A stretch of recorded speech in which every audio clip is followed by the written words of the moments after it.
più vicino possibile, il microfono più vicino possibile, e lo mettiamo così nella cima dei fatti. 1, 2, 3, 4, 5, 6, 7, 8, 9, 10.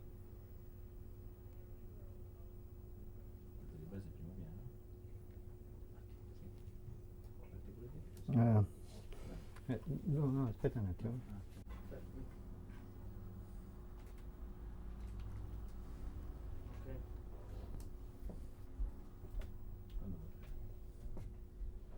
Okay, so after the bomb, the social implications.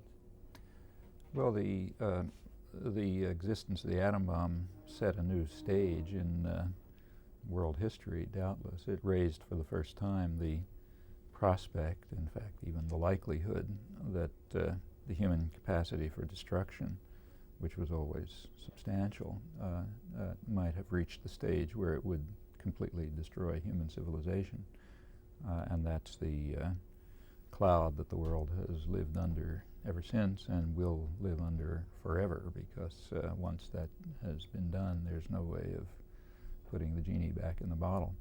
You can find ways of constraining it and controlling it, but the problem is there. So there's a new problem in human life. We now have the capacity to destroy it easily, and furthermore, that capacity is proliferating and expanding in force, and though it's not, the chances that this will happen may be low at any particular point, over the long run they're not small. That's, of course, only half of it.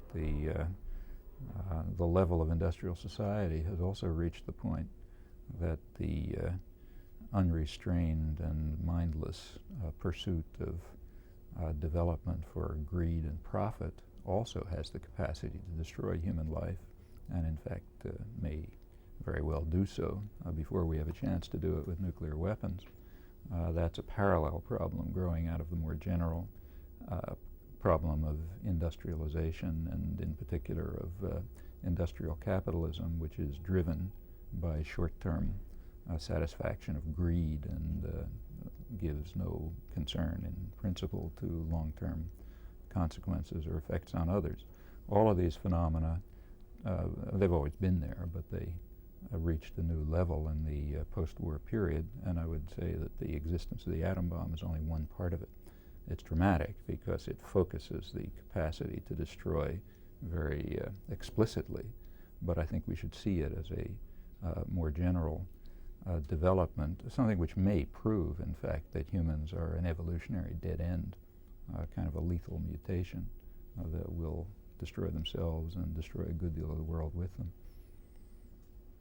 Well, as far as, for instance, the university are concerned, with the Second World War, did the way of doing research, and also, I mean, can we say that a new kind of culture, a world culture, was spread all over the country?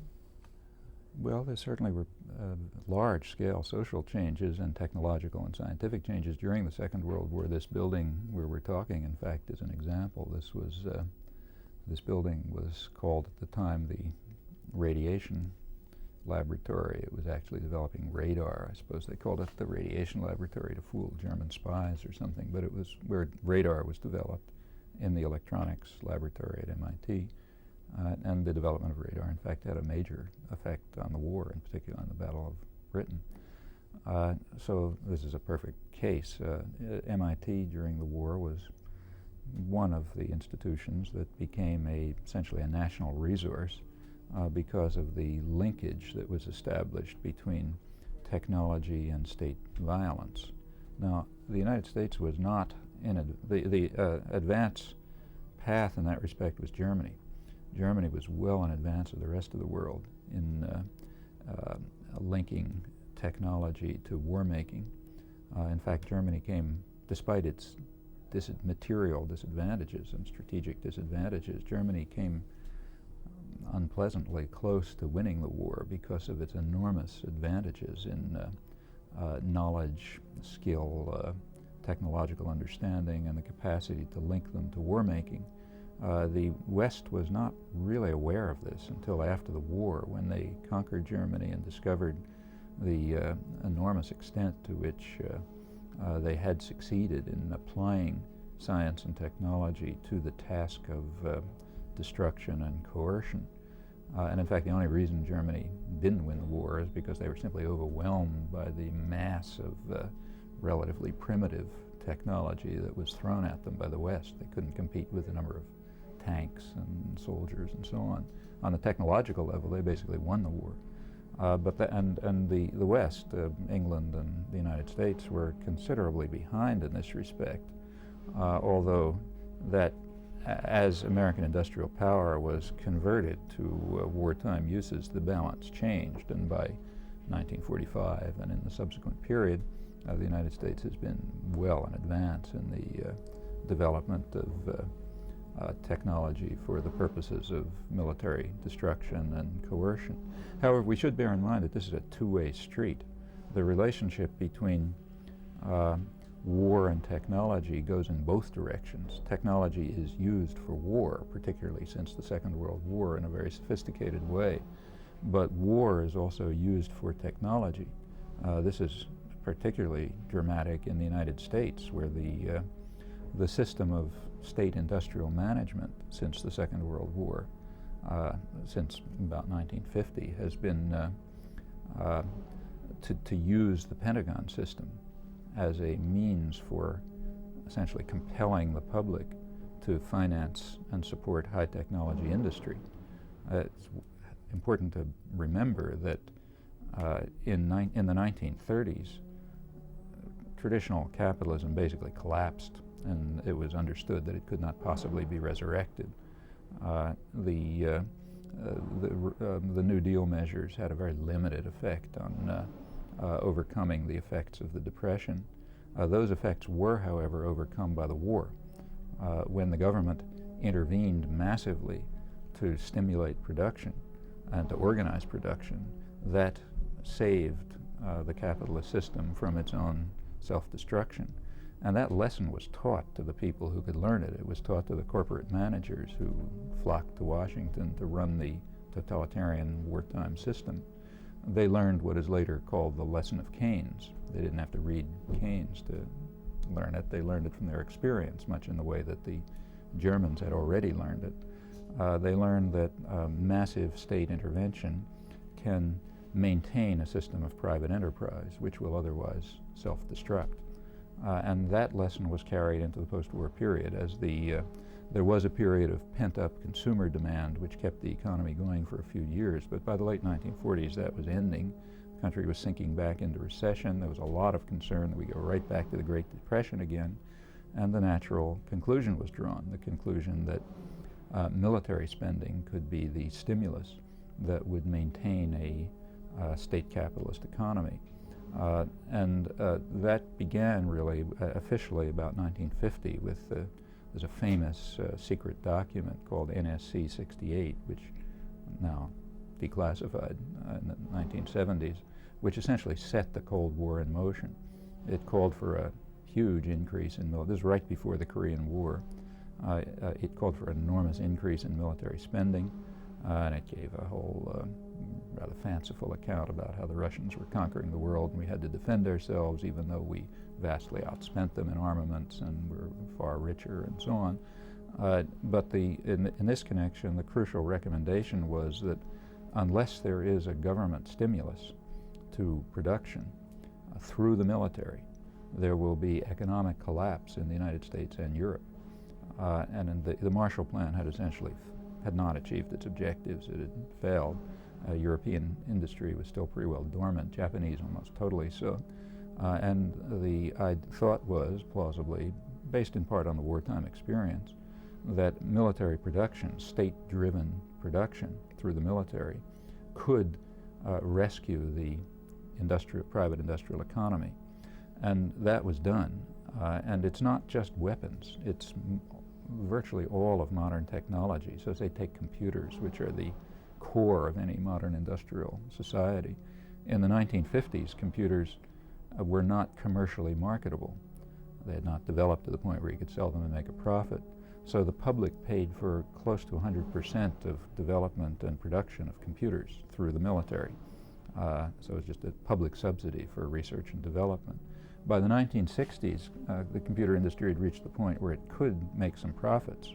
So then the technology was handed over to private enterprise so that they could make a profit from it. In the 1980s, there was just the last few years, in fact, there was a new surge in computer technology, which was going to be extremely expensive, new hardware, very elaborate software. Business doesn't want to pay the costs. They want the public to pay the costs.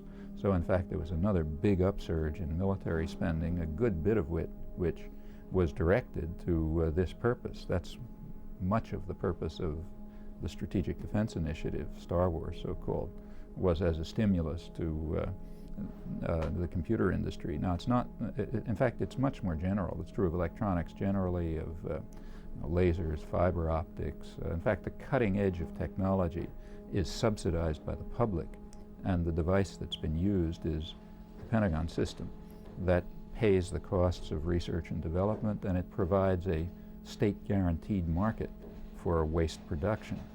Now, from the point of view of the corporate manager, that's just a gift.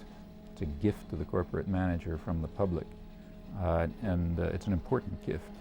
In terms of research and development, it's just enormous, and even the market that's provided by the state is significant. And it's a very striking fact that the only parts of the American economy that are competitive internationally are those that are subsidized by the public in this way. High technology industry, which is largely subsidized through the Pentagon system, and capital intensive agriculture, agricultural exports, which are very capital intensive and have a huge government subsidy. Talk about free enterprise is all fine for after dinner speeches or for destroying social programs, but no businessman believes it. They want the public handout from Washington to be secure. So this system of public subsidy and private profit relies very extensively on military production. And in fact, that's what brought about, to a large extent, that did bring about European and Japanese industrial recovery as well. Europe benefited by the fact that the costs were largely paid by the American taxpayer, whereas the benefits went to Europe and then Japan. But this has been there's much more to say about it, but this is a large part of the post-war industrial economy. So to come back to my original point, the connection between technology and war is a two-way street. Technology in the post-Second World War period, Second World War and since, has served to enhance the state's destructive capacity, but reliance on the state's destructive capacity has also been the device by which the public has been compelled to subsidize private industrial enterprise and the development of advanced technology. So it goes both ways. That's a system that's very difficult to take apart. There's a lot of talk these days, in my view, rather loose talk about conversion, replacing the military system by some other system. But I don't think that people have thought through the consequences of that. These are things that business, which is very sophisticated and class conscious, that business circles thought about years ago. Back in the late 1940s, business was already perfectly well aware that it was possible to stimulate the economy through military production or through social spending, and that both would work from a technical economic point of view. But social spending had disadvantages. It redistributed income, it mobilizes people, it organizes new constituencies. In fact, it has all the negative effects of increasing popular democracy and organizing people for social reform, and that's exactly what business doesn't want. The military spending, on the other hand, does none of those things, has none of those negative effects of redistributing income or encouraging people to participate in the democratic process and so on. What it does is just give a gift, public gift to the manager, period. Doesn't interfere with business prerogatives, doesn't interfere with business domination of the society. And those are the perfectly good social reasons, given that social policy basically has to be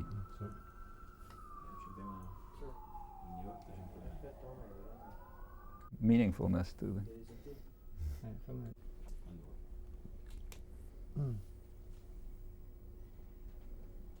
Okay. Start? Yep. Well, to summarize, the connection between war and technology is a two-way street. On the one hand, since the Second World War, technology has been mobilized effectively by the state to increase its destructive capacities. On the other hand, war, or the possibility of war, the threat of war, has been used by the state to subsidize the advanced sectors of modern industry, to subsidize high technology, the cutting edge of modern industry.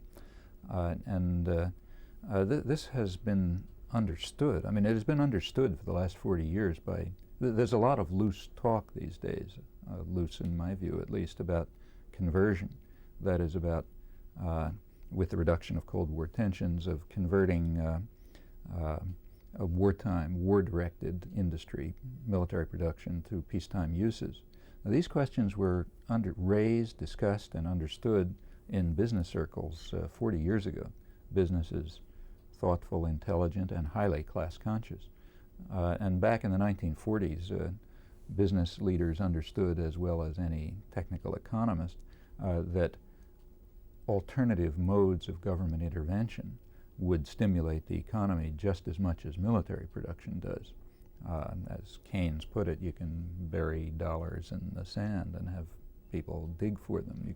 You can have social spending. There are all kinds of ways for the government to maintain a privately owned economy. Military spending is only one. The problem, however, is that these modes of, while from an economic point of view they're all perfectly feasible, they have different social consequences. Military production is simply a gift to private industry. It's a gift to the corporate manager. The public turns to the corporate manager and says, I will buy any junk that you produce, and I will pay the costs of your research and development, which you don't make profit from, and then I'll hand it over to you and you'll make the profit. It's ideal from the point of view of private ownership. On the other hand, social spending has a range of deleterious effects. It increases democracy, it increases popular participation. If the government becomes involved in building hospitals and schools and so on, people are going to want to have a say in it. They'll become involved. There'll be new constituencies will be organized. There's likely to be redistribution of income. There'll be interference with the prerogatives of the manager. If the government becomes involved in producing anything that's useful in any way, that interferes with the market, with private power. On the other hand, if the government's involved only in producing waste, like armaments, that's fine. No interference with private profit. So for all these reasons, business much preferred military production. It does not have the harmful side effects of increasing democracy, of organizing people, of increasing pressures for social reform. Now, there's sort of a major principle of modern capitalist society, and that is that the state has to be a welfare state for the rich. Social policy has to be primarily designed for the benefit of the wealthy and the powerful, which is not very surprising since they dominate the formation of social policy. And a welfare state for the rich requires military spending, not social spending. That's one of the, now in Europe and Japan this has been a little less obvious, but that's because they're integrated into the American system. They have been, at least in the past, integrated into the American system. It's a world system, and Europe at least, could have a kind of social contract with a degree of welfare, as long as the U.S. economy was driving the system in the early years, largely through military spending. Now this may change, but the point is merely shifting from military spending to social spending is not simple. That carries consequences with it, consequences that business is not going to want to accept unless it's forced to accept them. So you don't think that it would be possible to switch from the military spending to... No, I don't say it's impossible, but it's going to require social change as well. It will mean that popular constituencies will have to become involved in social planning. There would be an increase in democracy, and after all, one of the major purposes of social planning is to prevent that. It's to keep power in the hands of those who own the society.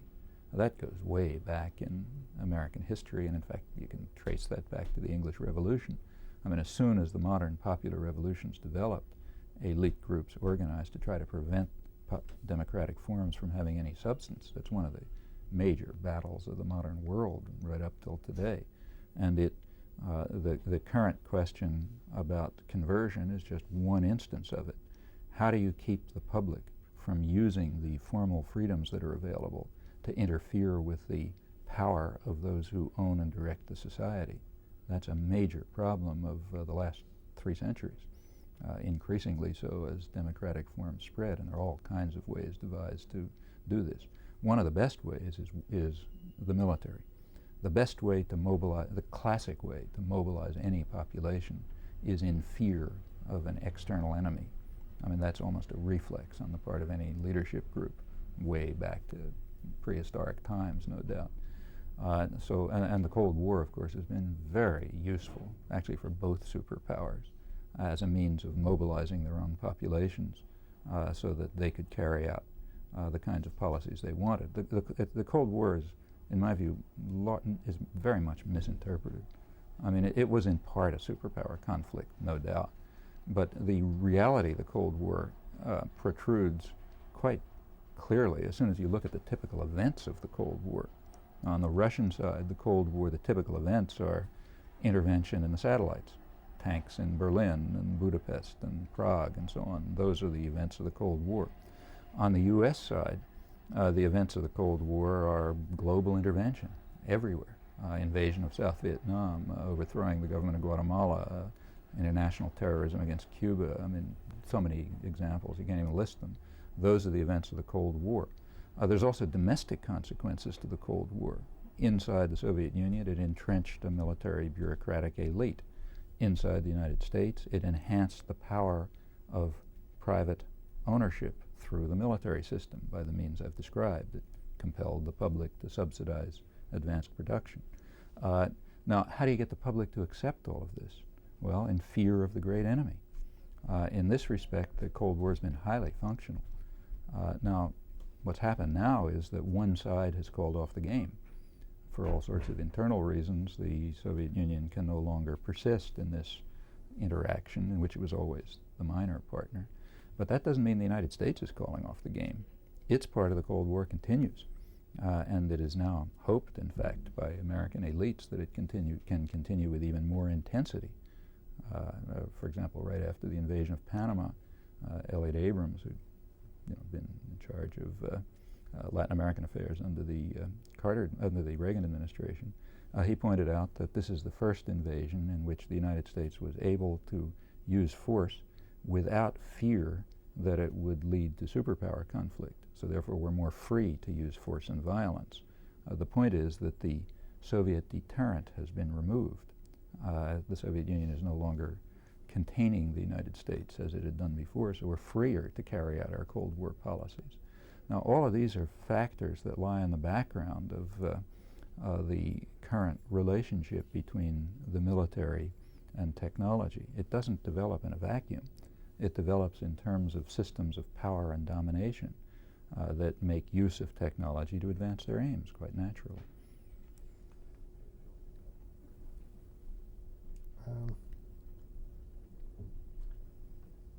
Well, especially in this country, there is a new trend. I mean, also, a lot of people have been talking about the possibility of regaining the edge.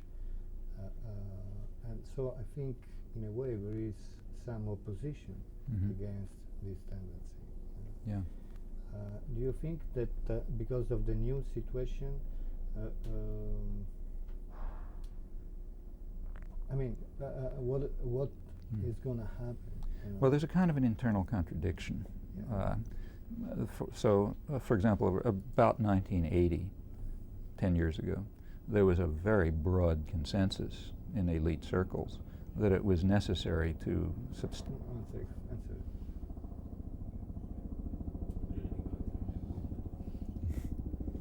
It's not one thing. I guess they're taking businessmen around from one place to another. Okay? Where were we? Well, you were talking about this kind of internal. Oh, yeah, contradiction. okay. Some Right, yeah, I remember. probably Okay? Okay. Well, there is a kind of an internal contradiction that the state-business nexus of power has to face. If we go back about, say, 10 years, late 1970s, there was a very broad elite consensus that more military spending was needed in order to stimulate the economy. And in fact, the Carter administration proposed a rapid increase in military spending and a decline in social programs, and the Reagan administration carried out those plans with a lot of business support. They assumed that they would have the classic effect of stimulating the economy. However, it didn't quite work that way. This is now a different world. The United States, in earlier years, the United States essentially dominated the international economy, but that's no longer true. It's only one of the players. The Japanese-based and German-based systems are true competitors today. It's really a tripolar world. And military spending is extremely inefficient. It's much more efficient to get the public to subsidize advanced technology the Japanese way. Namely, you simply have or the German way. I mean, there's planning done by financial industrial conglomerates working together with the state, and they simply set the level of investment and determine the mode of production, and the population does it. Now, in a society that's sufficiently obedient and docile, you can do that. You just order people to cut down their level of consumption because this is where the money's going to go, and they do it. Can't do that in the United States. It's a much freer and more independent society. You basically have to deceive people into doing the same thing. That's why the military system is so valuable. But by the early 1980s, it was already becoming clear that this method was not really working. The costs of the Reagan program were severe, as is well known. And by about 1983, 1984, business leaders were calling on the Reagan administration to cut back military spending because it was just too harmful to the economy. And that's what happened. The military spending cut back and kind of leveled off by the mid-1980s, largely for internal domestic reasons. So we now have faced the following problem.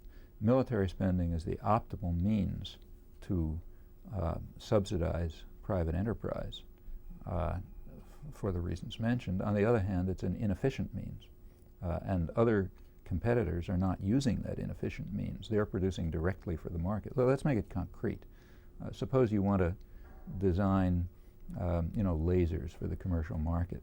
Well, the Japanese method is for MITI, the industry of technology and so on, for MITI to bring together major conglomerates and to decide how to invest to design lasers for the commercial market.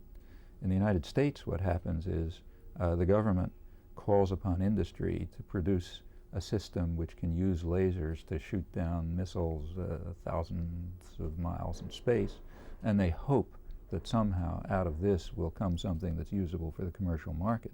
Well, there's no question who's going to win in that competition. So the United States is locked into a contradiction. Because of the relative freedom here and the independence of the country, you can't simply order people to cut back their standard of living and while the state uses their taxes to subsidize private industry. You have to do it in some devious fashion, fear of the Russians or fear of drugs or something like that. Whereas in a society that actually, to be honest about it, has a more fascist culture, and that's true of Japan, they don't have to bother with that. They can produce directly for the commercial market. The European society, every country has its own way of dealing with these problems. They depend on cultural patterns and the way popular forces are organized and all sorts of things. I mean, you can't generalize. I mean, the same problem exists everywhere, and there are different ways of dealing with it. In the United States, the problem is quite severe, and there is now the question that you raised. Do we continue with the inefficient mode of compelling the public to or at least inducing the public to subsidize private power through the military and thereby fall behind their rivals, or do we find some other method which will interfere with the rights and power of business? Now those are two unpalatable alternatives from the point of view of the business classes who run the government and own the society, and how they'll deal with that is not clear.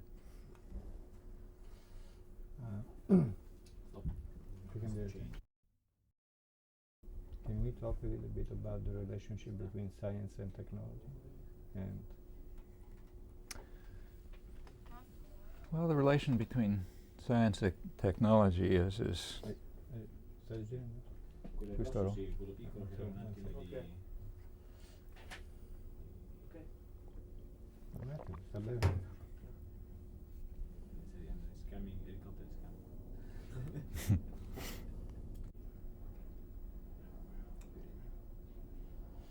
Okay.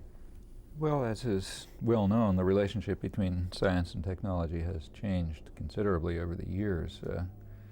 Probably until about the mid-19th century, their relations were rather loose. The practical craft of doing things was so far ahead of theoretical understanding that science didn't contribute very much to it. If you wanted to make something or build something, you didn't go to the physicist to give you any advice. This began to change with the development of thermodynamics and internal and combustion engines and so on and so forth. But as late as the First World War, the main technological, Edison, main American inventor, had very little scientific background, offered his services to the War Department. They weren't particularly interested, and science had, the relation of science and technology was still kind of loose. As the years went by, things have been gradually changing. Science now has direct consequences which affect contemporary technology, and to a certain extent, it's debatable how much, but to a certain extent, scientific research inquiry is driven by external demands, by technological demands. It's true of parts of physics. It's in the last couple of decades, it's been true to a certain extent of biology. At the same time, science typically continues to be internally driven, that is, driven by the kinds of questions that arise in its own quest for understanding.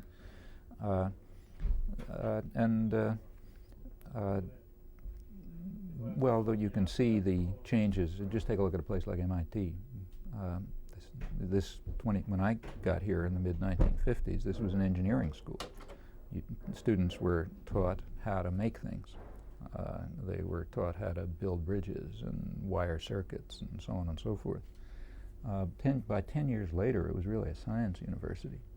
It was understood that there wasn't much point in teaching students the current state of technology, because by the time they became active in the world of industrial engineering or whatever, that technology would already be outdated. And the only thing that made any sense was to teach them basic science so that then they would have enough understanding to cope with the new technology when it came along. In other words, there's not much point teaching people, training people in vacuum tube technology if 5 years from now they're going to be replaced by transistors. What they have to do is understand fundamental science so they'll be able to do whatever comes along.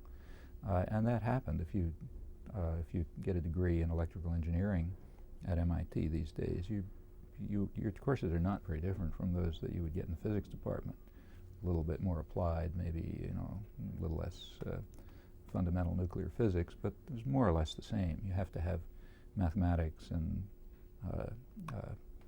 physics, and if you want to work in biotechnology, you have to know fundamental biology, and you have to be ready to deal with whatever the changes are going to be, unpredictable changes in the coming years.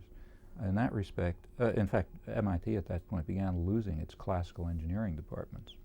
So if you want to build bridges or so on, you don't study it at MIT anymore. You study it at some other engineering school.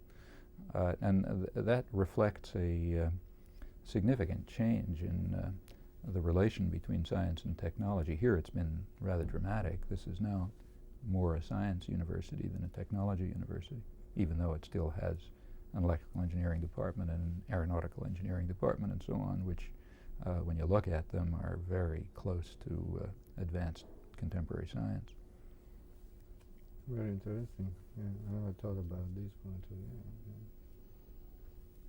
So in a way, they are going back, instead of studying a very narrow field, they give you a very broad fundamental, general training, so that then you will be able to specialize in a narrow field. You'll not only be able to specialize, but you'll be able to keep up with subsequent changes. I mean, it's a couple of generations ago, you could assume that technology would remain relatively stable through your lifetime. If you were trained in a certain technology, you could apply it for the rest of your life, more or less. That's not the case anymore in many fields. You can expect technological changes to be rapid and abrupt and sometimes even fundamental, and unless you have a grasp of the basic underlying science that's feeding these developments, you'll not be able to function as an engineer in a future period. And for this reason, you still have to learn your trade. I mean, there's no doubt about that. But it's a rather different trade than it used to be because of the pace of scientific change and because of the much more intimate linkage between science and technology. Let's go back to the bomb. From your point of view, which one were the reasons of the decision of dropping not only one but two bombs? Well, I think that the reasons were probably different in the two cases. The second bomb was essentially the most grotesque experiment that was ever conducted in human history. They sort of wanted to see if it would work. There was no, it had a different design and so on. And it had almost no effect on the outcome of the war. They could have waited a few more days to have the Japanese surrender. The major discussion about the issue, therefore, has to do with the Hiroshima bomb, not the Nagasaki bomb. People would prefer not to talk about that for obvious reasons. The Hiroshima bomb, it's complex. I mean, if you accepted the premise that the United States was going to have to invade and occupy Japan, and that this would be a costly invasion, both to the American forces and to the population, then you could make maybe a sort of an argument on the basis of cost effectiveness to employ the bomb. And in part that was the assumption. On the other hand, the fundamental assumptions are very questionable. For one thing, Japan was quite close to collapse, and they knew it. I mean, Japan had been making offers for surrender. It had offered through the Russians to surrender with the sole condition, really, that the emperor be maintained in place. The United States didn't accept that. Furthermore, the Russians were coming into the war in early August. That had been planned months earlier. Everyone knew that that was going to have a major effect on destroying what was left of Japanese ground armies and ground forces. So if you assume that the United States was right in trying to win unconditional victory, if you accept that, it's still very unclear that the use of the bomb was necessary or even important. It certainly did have the effect of preventing the Russians from entering the war. The earlier plan between Roosevelt and Stalin had been that the Russians would enter the war, I think, on August 8th or approximately then, and they were planning to do so. But by July, it was understood that the United States could win the war alone if it used the bomb, and that would keep the Russians out, and then the United States would dominate Japan, and it was hoped all of Asia. The United States had been working through the war to prevent England, particularly, from participating in the development of Asia after the Second World War, and it certainly didn't want the Russians participating. So that was part of the reason for using the bombs. It accelerated the termination of the war and kept the Russians out. Another motive, it's debated how significant it was, but anyway, likely motive is that this would be regarded as threatening to the Russians. It would perhaps be a sort of a weapon that could be used in the post-war conflicts.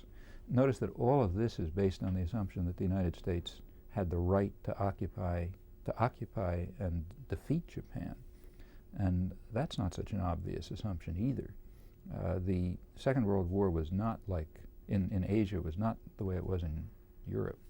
In Europe, it was pretty clear, I mean, no doubt where the war guilt lay.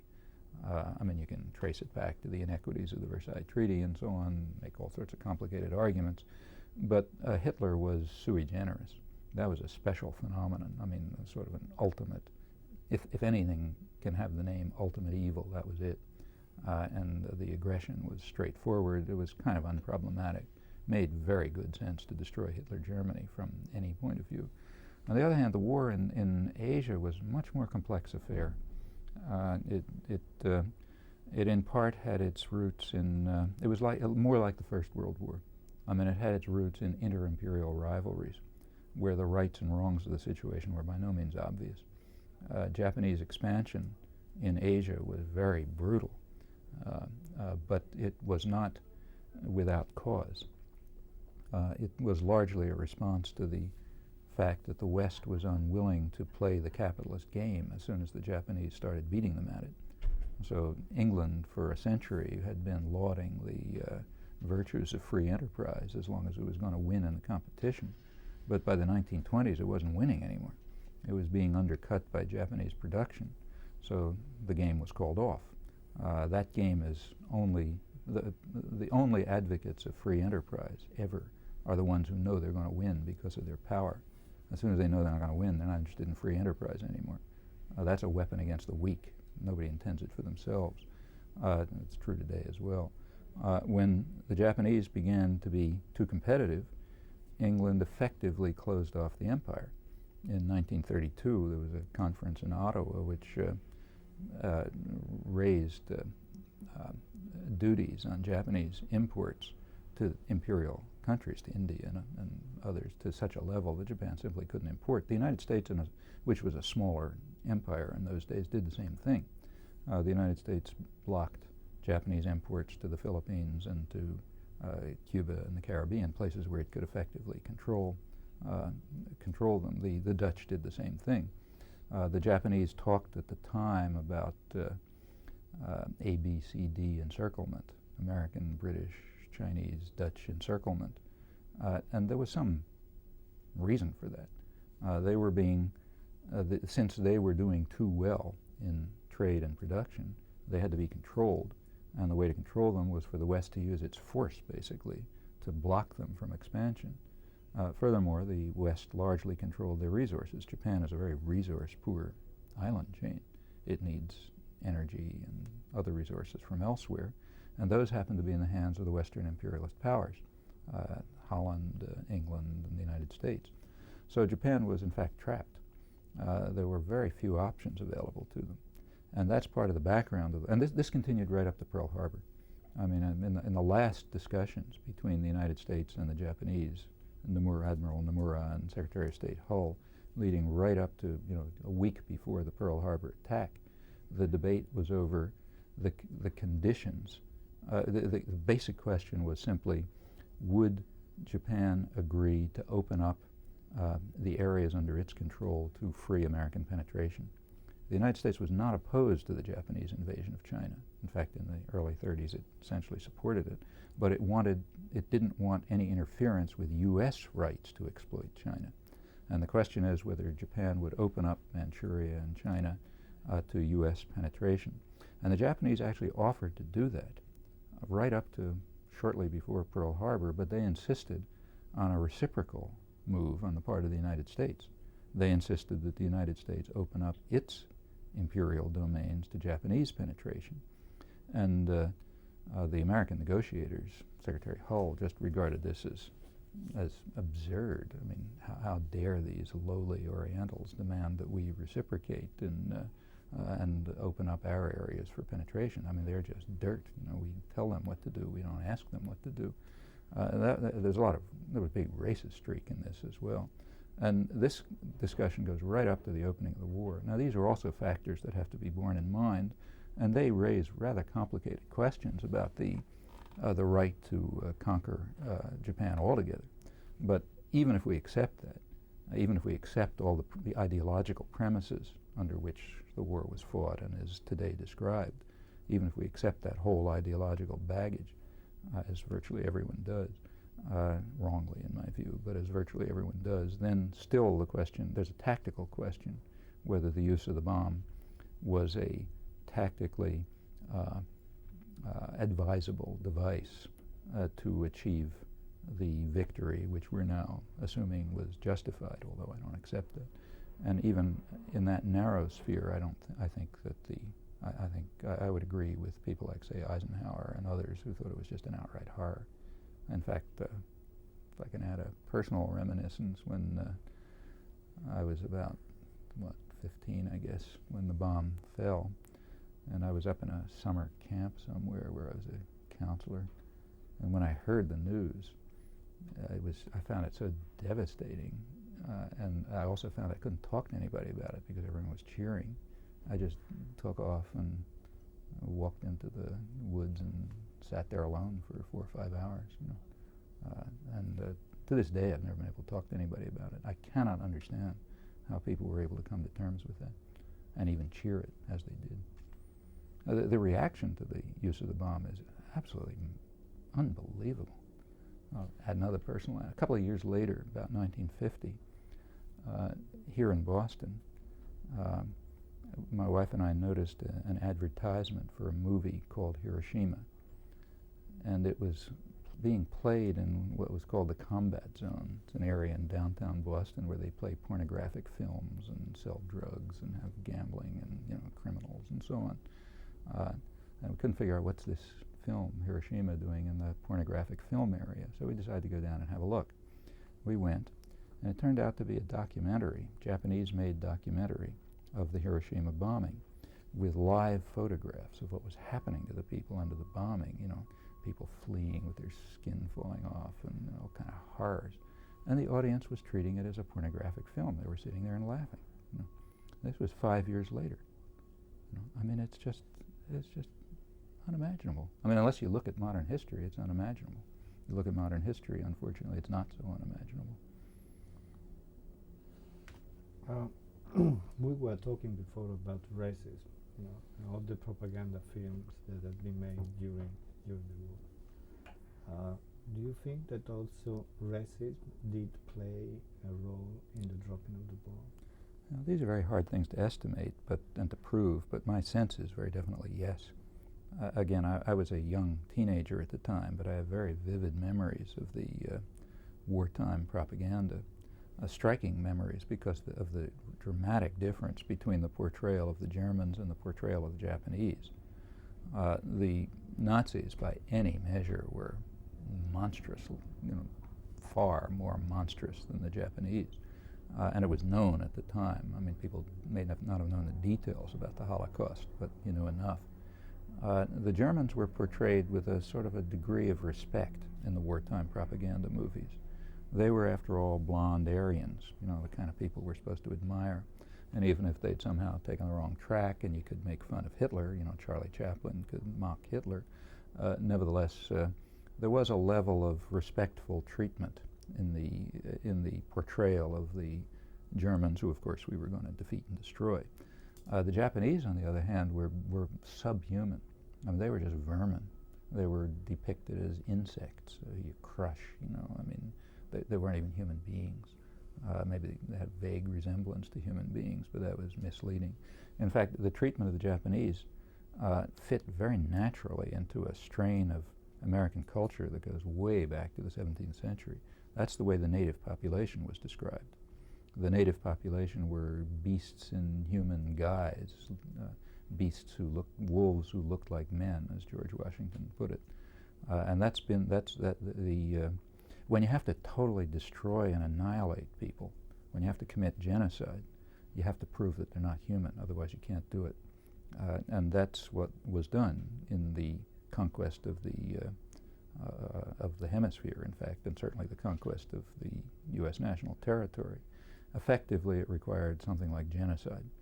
And in order to carry that out with extreme brutality, you had to show that it wasn't human beings that you were kicking out, somebody else. Now, that's a deep strain actually in Western culture, but in particular in American culture. It's been regularly applied when needed. So when the United States conquered the Philippines in the early part of the century, killing hundreds of thousands of Filipinos, they were described as niggers who had to be wiped out, just like. And in fact, the war was led by Indian fighters who just carried over the same techniques. And this strain is revived right during the Second World War. The treatment of the Japanese fit into that pattern, continued during the Vietnam War as well. In fact, continues to this day. You know, when you take a look at the way Noriega's described. I mean, granted, Noriega's a thug, but it's very interesting to watch the way he's described on American television or on the radio and so on. Noriega's first of all, he's a minor thug by American standards as compared with the people the United States supports. He looks relatively benign, so it's not his. And the United States was supporting him even when they knew he was a minor criminal. But the depiction of him is remarkable. For example, when he was in the Vatican embassy, the American reporters were in high-rise buildings nearby, you know, looking at the interesting scenes. And one of the television channels, the reporters hung a pineapple out of their window overlooking the embassy. Well, the reason is Noriega his face is pockmarked, so people mocked him as looking like a pineapple. So the television reporters, these are the objective, you know, journalists, they hung a pineapple out their window. Now, on National Public Radio, which is the radio for the elite, educated audience, there was a segment, a 10-minute segment or so, in which one of the reporters interviewed a fruit and vegetable salesman, asking him, does Noriega really look like a pineapple? You know, now this is going out to the elite educated audience, you know, not the the mobs, and apparently that passes without any notice. I mean, it's just you know, racist contempt. And of course, he's half Indian, you know, and his support came from largely the black and Indian part of the population. There was a very big class and race issue in this. This is all just natural, you know. It's kind of like the natural racism. I mean, you even get it. They even get it in the documentary record. So if you look at the early planning documents after the Second World War, when the State Department was planning the organization of the post-war world, you get to the treatment of Africa. George Kennan, who wrote these reports, he was head of the policy planning group. When he gets to Africa, he says, look, we don't really need Africa. We're going to take most of the world and kick out the British and the French and so on, because they don't have any rights anymore. But Africa is not very interesting for us, so we can hand it over to the Europeans to exploit. You know, the idea that to exploit for their own development, well, you know, you might suggest that maybe Africa should exploit Europe for its development. There'd be some historical justification for that, but that couldn't enter anybody's mind. And so Southern Europe is treated the same way. You take a look at the State Department planning records for Italy, which was subjected to rather very severe American intervention, because the United States wanted to destroy the labor movement and to restore the old traditional order and so on. They were very worried about the 1948 election. In fact, the United States planned military intervention in case the communists won legally in the 1948 election. They took it very seriously. But the policies were designed to exploit the fact that people were starving after the war and so on, to control food and to reinstitute fascist police and so on. And you look at the State Department records, and one of the officers says, we have to design the policy in such a way that the dumbest wop will understand who they're supposed to vote for. And that's the way you look at subject people. They're to be kicked in the pants, you know. And the Japanese particularly. The Italians are sort of halfway, you know, they're wops, but they're sort of half human. The Japanese were not even human. They're just Asians, you know. We were talking before, and you were telling me that also that this idea of civilization, you know, destroying the native, you know, this kind of racism was brought practically from Europe. You know. Yeah. I mean, you know, Europe is a very savage and barbaric society. I mean, we could ask why, but there's no doubt about the fact. I mean, as this plague of European civilization spread over the world, it simply destroyed everything in its path. The Europeans did not have a major technological advantage in the early phases of European conquest. So, for example, when the British conquered India, they were not technologically much more advanced, or maybe than say the Chinese, who could have developed the technology to conquer India. But the British had the advantage of extreme savagery, and that's very useful when you're attacking someone. It's just a different kind of war. Right here in New England, it was exactly the same thing. The native population certainly had the capacity to destroy the colonists, but the colonists mastered European savagery, and they knew how you fight a war. The way the native population fought a war, it was kind of symbolic. You have braves on the field of battle, and a few people get killed, and then it's over. The Europeans understood that that's not the way you fight a war. You wait until the men leave the village, and then you go in and you murder all the women and children and burn it down. That's the way you fight a war. And the native population had to learn that. It took a long time before they understood the European method of conquest, which was different. It's not that there wasn't savagery in the Western Hemisphere. The Aztecs were very brutal and so on, but the European style was different. And it may have come out of, probably comes out of the history of Europe, which is, after all, a history of savage warfare, for hundreds of years. After all, the only reason it ended in 1945 is because the next step would have been the destruction of everything. The history of Europe is one of barbarous internal fighting and expansion of the same culture over the rest of the world with devastating effects. And the conquest of the Western Hemisphere is an example of that. Actually, there's a book that just appeared, or is appearing, in Germany called The 500-Year Reich, which is a commemoration of the 500 years of since Columbus's so-called discovery of America. And of course the analogy is to Hitler's 1,000-year Reich. This one's lasted 500 years, and the modalities of conquest are not very different. In fact, Hitler actually referred to them.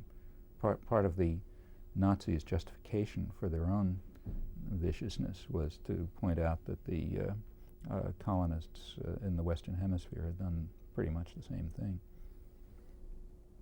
What about the idea of progress, civilization? What do you think of that? Well, you can look, if you're an optimist, you can look over human history and detect progress. There's no doubt about that.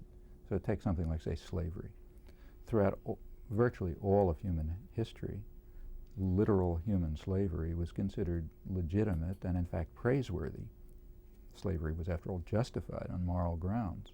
Just as you can't let a 3-year-old child run across the street, it would be unfair to allow these childlike semi-humans to control their own affairs. They'll get in too much trouble, so we're good to them, we make them slaves, we take care of them, they benefit. They're much better off than free labor, which will just get exploited. There's some logic to that, incidentally. And so it was actually justified.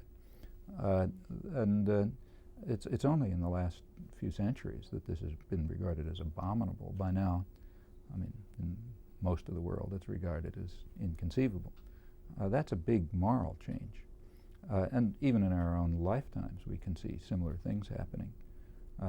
Take, say, the relation between men and women.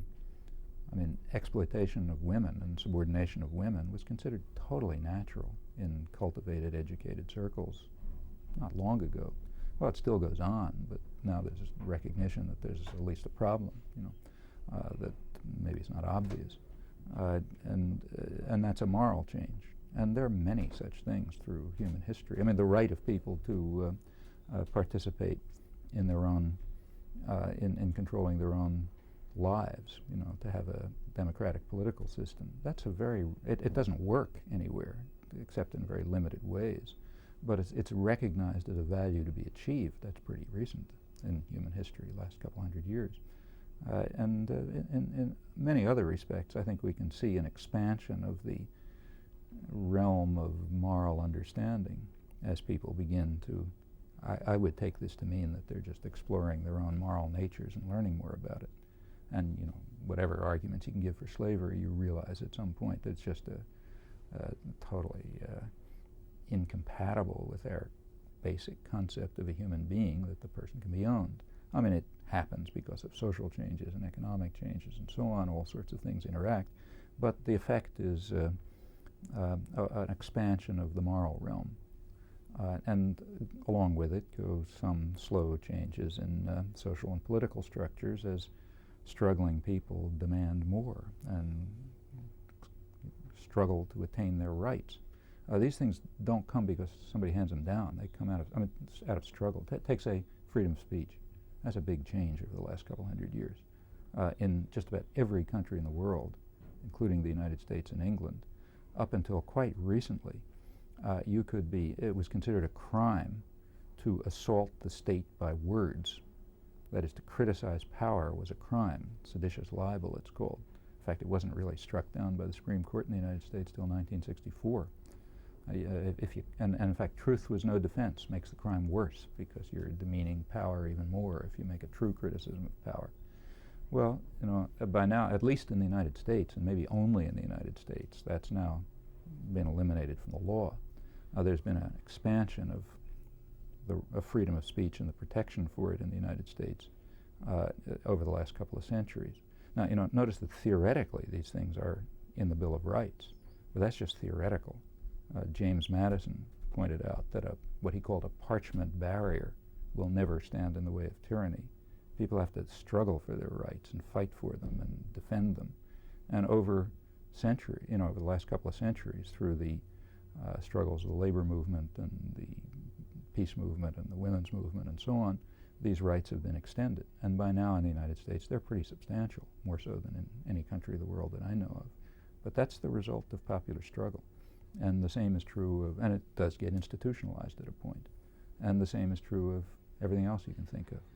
I mean, the rights of labor, limited as they are, were not handed down by anyone, and were not written on pieces of paper. No parchment barrier could hand them down. You have to struggle for them and fight for them and continue to do that. And as that goes on, there is an expansion of both understanding and the social institutions that reflect the right to freedom and independence and the illegitimacy of authority and domination. You can be hopeful if you want. On the other hand, a pessimist could look at the same record and conclude that, as I said before, this is just a lethal mutation. Just a matter of time before it destroys itself and much else with it. Has too much capacity for destruction and not enough intelligence to control that. I'm going to have to leave.